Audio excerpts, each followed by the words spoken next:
Hello friends, ഇന്ന് ഞാനൊരു പച്ച തക്കാളിക്ക തോരൻ വെക്കാൻ പോവുകയാണ്. അപ്പോൾ നിങ്ങളെ കൂടെ കാണിച്ച് ഷെയർ ചെയ്യാമെന്നും കണ്ടാണ് ഞാനിന്ന്. അപ്പോൾ ഞാൻ തന്നെ പച്ച തക്കാളി അരിഞ്ഞ് ഇതുപോലെ അരിഞ്ഞ് വെച്ചിരിക്കുകയാണ്. അതിനകത്ത് ഉപ്പിട്ടിട്ടുണ്ട്, കറിവേപ്പിലയും ഇട്ടിരിക്കുകയാണ്. അപ്പോൾ അതിന് വേണ്ട അരപ്പ് തേങ്ങയും, ആവശ്യത്തിന് വേണ്ട തേങ്ങയും, ചുമന്നുള്ളിയും, ഒരു 3 പച്ചമുളക് ഞാൻ എടുത്തിട്ടുണ്ട്. അപ്പം സ്വല്പം പുളി കാണുമല്ലോ, അപ്പോൾ ആ പുളിയെ നമ്മൾ കവർ ചെയ്യാൻ വേണ്ടി ഒരു സ്വല്പം പച്ചമുളക് കൂടുതൽ എടുത്തിട്ടുണ്ട്, മഞ്ഞൾപ്പൊടി. അപ്പോൾ ഇത് ചതച്ചിട്ട് നമുക്കിത് ഇട്ട് മിക്സ് ചെയ്യാം. അപ്പം ഞാനിത് അരക്കട്ടെ.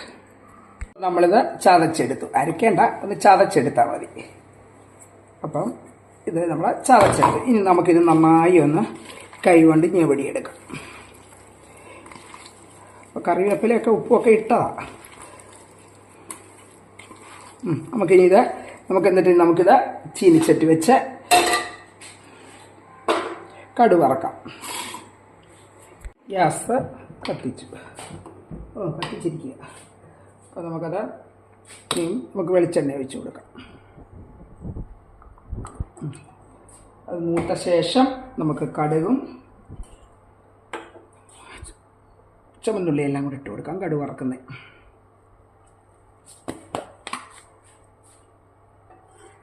ചെറുതായിട്ടൊന്ന് വന്ന് മൂത്തോട്ടെ.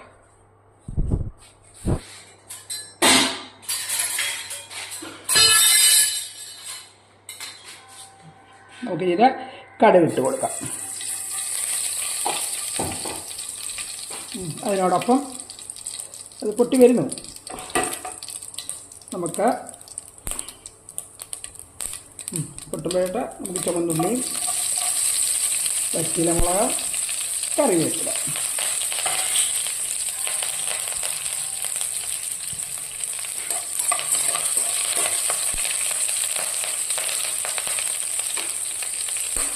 അതിൻ്റെ ഫ്ലെയിം കുറച്ച് തിരിച്ചാണ് കൂട്ടുകാരില്ല.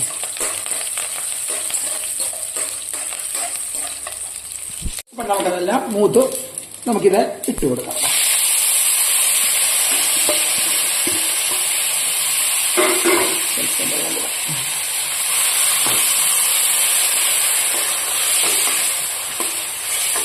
ഇത് നല്ല ടേസ്റ്റിയാണിത്. അപ്പം ഇതിൻ്റെ പഴുത്ത ടൊമാറ്റോയും നമുക്ക് തോരൻ വെക്കാം. അതൊരു ദിവസം ഞാൻ ഇതുപോലെ തോരൻ വയ്ക്കുന്നത് നിങ്ങൾക്ക് ഷെയർ ചെയ്ത്.